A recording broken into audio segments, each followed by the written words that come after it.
આગળ વધીએ ડાંગની વાત કરીએ। ડાંગ જિલ્લાના ઉપરવાસમાં ભારે વરસાદ વરસી રહ્યો છે અને આ ભારે વરસાદના કારણે વઘઈમાં પાણી જ પાણી જોવા મળ્યું। જાવડા, ડુંગરડા, ભેંસકાતરી, માછડી અને ખાતર ગામમાં ફરી વળ્યા છે પાણી।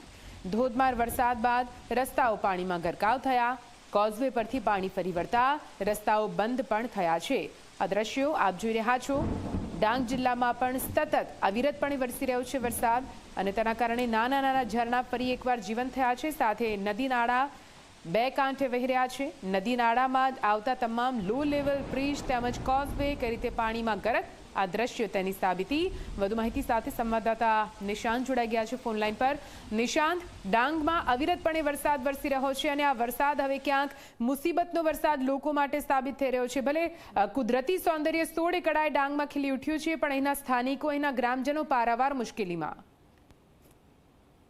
જી ચોક્કસથી જણાવી દેવું કે ડાંગ જિલ્લાના ઉપરવાસમાં ભારે વરસાદને લઈને વઘઈ તાલુકામાં ઘોડાપુર જેવા દ્રશ્યો સર્જાયા છે। જાવડા, ડુંગરડા, ભેંસકાતરી, માછડી ખાતર સહિત જે ગામો આવે છે ગામમાં પાણી ભરાયા છે। અનેક જગ્યાએ જે લો લેવલ છે લો લેવલ કોઝવે પર પાણી ફરી વળતા લોકોને ભારે મુશ્કેલી પડી રહી છે। ત્યારે જે સરકારી બસ છે એસટી બસ પણ તે લો લેવલ કોઝવે પરથી પાણીમાંથી પસાર થતી હોય એવા દ્રશ્યો પણ સામે આવ્યા છે। ત્યારે લોકોને પણ આના લીધે હાલાકી પડી રહી છે। જી બિલકુલ, આભાર પૂરી માહિતી માટે।